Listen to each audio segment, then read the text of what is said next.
Bună, v-am găsit la un nou episod din Minecraft.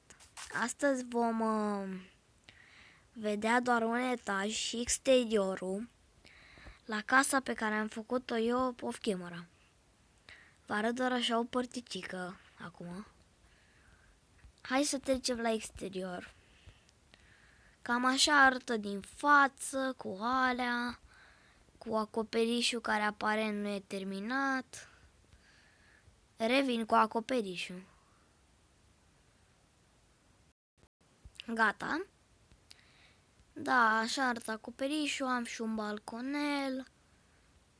Da, nu mai am ce să vă arăt, că atâta e pe la exterior. Ăsta îmi place extrem de mult. Deci îmi place cum am făcut eu cu scări pe aici, se vede, frumos. Și aici am o voce mai groasă dimineața. Am făcut canapele, niște de-astea, nimic special. La etaj am făcut astea, mi se par tari. Fapt, eu nu m-am gândit la ceva. Nu.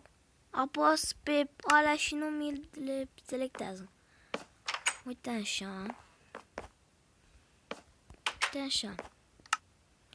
Perfect.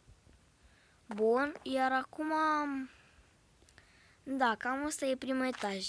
Pentru că am făcut 10 abonați. Deci ăsta de jos e pentru 5 și ăsta de aici e pentru 10. Mai sus vă arăt la 15 abonați când o să fie 15. Că mai sunt 2 etaje și las că vă arăt eu la 15 pe amândouă. Dar, ca să nu încheiem episodul aiurea, vreau să vă arăt ceva.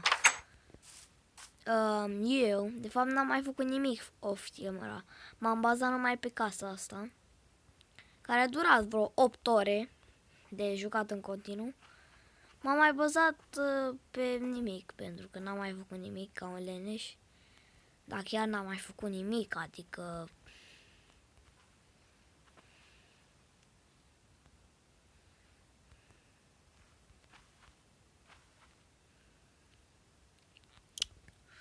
Las că vreau să-l întreb pe Alex altceva, după episod ceva. Și cine s-a uitat până aici să zică că m-am uitat, de exemplu. Zică, m-am uitat în comentarii.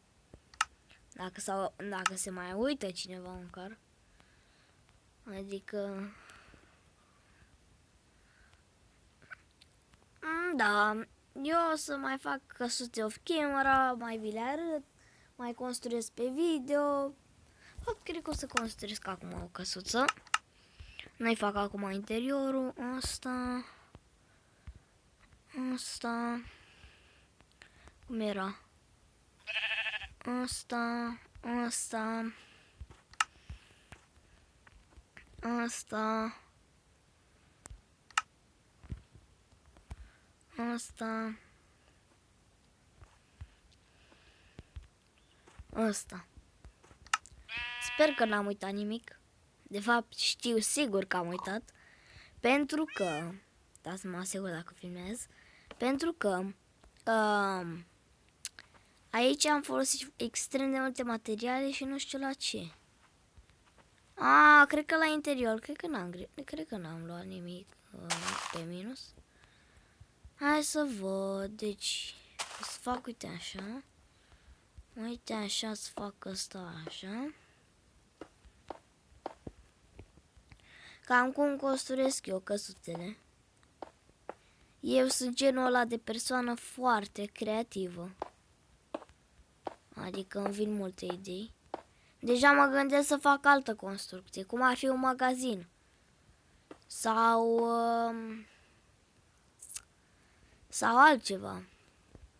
Dar mie tot îmi vin idei. Da, alea șmechere. Pe care îmi plac mie să le construiesc, pentru că eu am și ambiție să le construiesc. Și așa altceva mai bun de făcut n-am. Să mi se... Așa. Și așa altceva mai bun de făcut n-am decât să scriu. Și decât să scriu mai bine construiesc. De fapt am scris pentru azi. Stai un pic. Ba n-am scris pentru azi. Ai de capul meu, mamă. Iar stau o oră Numai să scriu.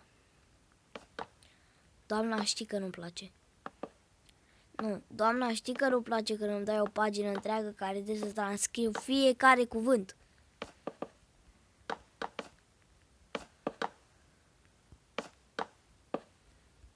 Asta, să trecem peste asta. Am un cu urechea. Perfect.